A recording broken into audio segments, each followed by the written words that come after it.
I'm Leanne, the Carolina Socialite. Welcome to my YouTube channel, and actually my very first video.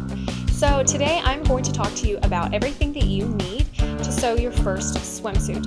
So this video is going to be for those of you who already have a sewing machine, you already have some experience sewing, you've probably even made some of your own clothes, and you want to try your hand at sewing a swimsuit. All of the tools that I'm going to be talking about today will be linked in the description box below. And you can also download a 20-page PDF guide that I've made that will tell you everything that you need to know about sewing swimsuits. All right, very first thing you're going to need is obviously a sewing machine or a serger. I prefer to use my serger for all of my knits, but if you don't have a serger, you can 100% do this with a sewing machine. Just make sure that your machine has a stretch stitch or a zigzag stitch. The first thing you need are ballpoint needles. These have a more rounded end, so it's just going to protect your fabric from unnecessary holes. Okay, you are also going to want a measuring tape to take accurate measurements of your body. One more thing that I really highly recommend is a walking foot. What it does is it has these feed dogs that will help move your fabric, your knit fabric, evenly through the sewing machine, and it will help prevent it from getting sucked into the machine. So I recommend this if you're using your sewing machine for any knit fabric at all. Okay, you are also going to want polyester thread. So I think I got this one from Walmart, and then this one is Gutterman. Polyester thread is going to hold up better, and it doesn't break as easily as cotton. So 100% polyester thread. I highly recommend using a rotary cutter when you are cutting out swim fabric. It just makes it a little bit easier to make sure you get nice, clean, even cuts. And if you're going to use a rotary cutter, you also will want a self-healing mat, which is what this is right here. So these two things work really great together when it comes to sewing swim. And another thing that you're going to want is pattern weights. These are like these little beanbag ones. You're going to want something to hold your swimsuit fabric onto your mat so that as you're cutting it, it doesn't shift.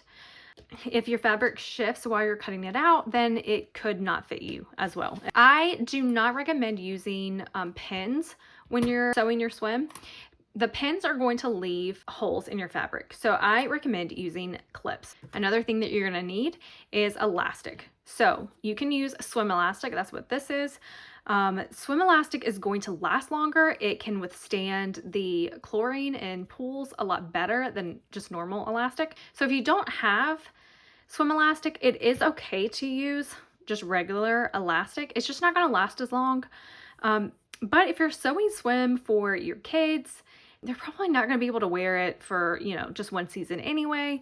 So I think it's totally fine to use regular elastic if that's all that you have. And each pattern is going to tell you the size elastic that you need. I recommend using some kind of glue. Here are some options that I use. You can use like a washable Elmer's glue.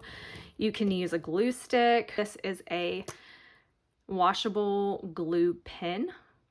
These glues, they're just going to help keep your pieces of fabric together a little bit easier.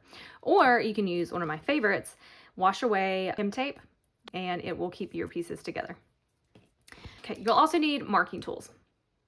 I have 3 different ones here. This one, I got it from Hobby Lobby. I think you can get it on Amazon as well. I'll put the links in the description box. The purple side is air erasable. So this one, if you mark on your fabric, it'll stay on there for a few hours, and then eventually it will disappear. The blue side is water soluble. So that one's going to stay on there until you wash it with water. This one is another water soluble pen, or you can use your kids' sidewalk chalk, which is what I often do. All right, another thing that you may want to consider is if you're making a swimsuit for yourself, you want some swim cups. These you can get from Hobby Lobby, Joann, Amazon, or if you have like an old sports bra or an old swimsuit that you're not wearing, you can take them out of that and use these as well. All right, let's talk about the swim fabric. So this is swim fabric that I got from White Birch Textiles. So a lot of fabric companies have an option to print on a swim base, and it actually says swim. So that's just an easy way to make sure that you're getting what you need. So this is a swim fabric that you can use. You can see that it's stretchy. You're also going to want swim lining.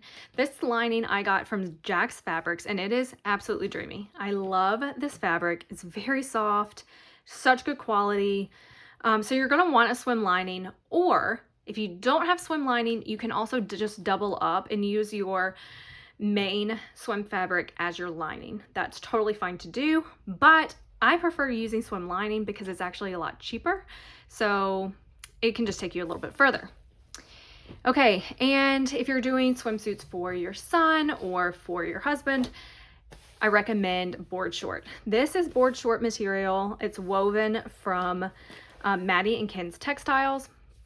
So as you can see, it does not have the stretch like the swim fabric.